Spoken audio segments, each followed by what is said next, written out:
Okay, so now let's use all of the tools we've put under our belt so far for from chapter 3 and now chapter 4 to fully describe a molecule using the localized electron model. So the first thing you need to do is draw the best Lewis structure that you can for the molecule. Then you need to look at each atom in that molecule and determine its substituent number.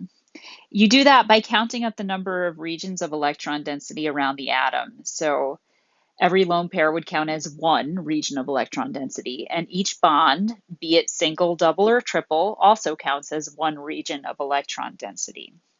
So you do that for every atom in the molecule. Then you specify the hybrid orbitals from the substituent number.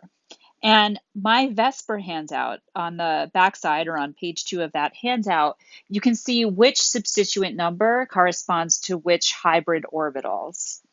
So I'm just going to go over that very quickly now to kind of show you where that comes from. If you have a substituent number of 2 around an atom, that's telling you that you need 2 hybrid orbitals. And the type of orbitals, when you have 2 hybrid orbitals that are needed, those are going to be sp hybrids, 2 sp hybrid orbitals. You will also have 2 p orbitals that are not hybridized. So unhybridized 2p orbitals. Now, where did I get this? Let's imagine that we have carbon,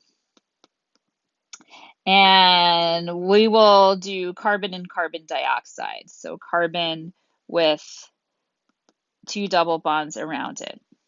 So if I look at that carbon and I count up the regions of electron density around it, I have each bond, 1, 2. So 2 regions of electron density around that carbon gives it a substituent number of 2. So I know that carbon has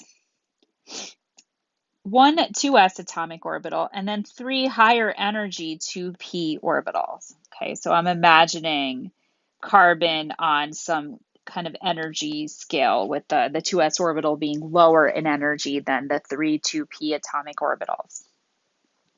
Now, if I have a substituent number of 2, I need to hybridize 2 of these orbitals.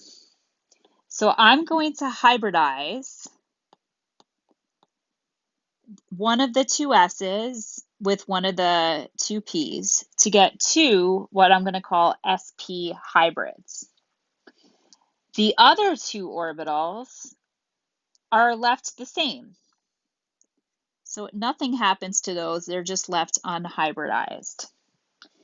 So whenever I have a substituent number of 2, I'm going to need to hybridize 2 orbitals. So I'm going to have 2 of the sp hybrid orbitals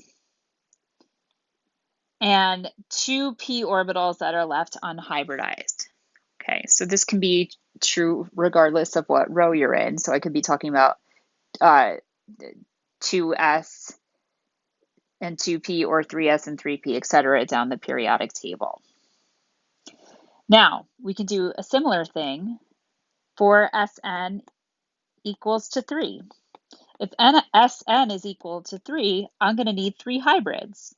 And those hybrids are going to have one more p orbital in there. So I'm going to call them sp2 hybrids. Now, a little trick here is that the superscripts on the hybrid orbitals, so 2 and then the implied 1 for s, those should add up to the substituent number 3. So here, 1 plus 2 adds up to 3. So if I have a substituent number of 3, I am going to need 3 sp2 hybrids. I'm going to have, one orbital left unhybridized. So 1 p orbital that is left unhybridized.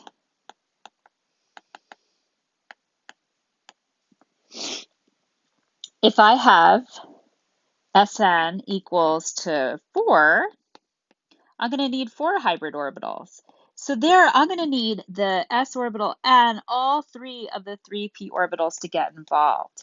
And I have no unhybridized orbitals left over because I've used all of the valence orbitals to make the hybrids. So again, the superscripts add up to the substituent number. So 3 plus the implied 1 add up to the substituent number, which is 4 in this case. So whenever the substituent number around an atom is 4, I need 4 sp3 hybrids. If I have a substituent number that's equal to 5, I'm going to need 5 hybrids. But look, I am out of orbitals. With sp3, that's 4. That doesn't give me enough. So I can only do this if I can start dipping into the d orbitals. So I'm going to put one d component here. I'm going to need 5 dsp3 hybrid orbitals. And this is the situation where we would have the trigonal bipyramidal geometry. So this is only for elements in the third row and below, because they need to be able to dip into their d orbitals to expand the octet. And elements in the second row are not going to be able to do that because there are no 2d orbitals. That's quantum mechanically disallowed.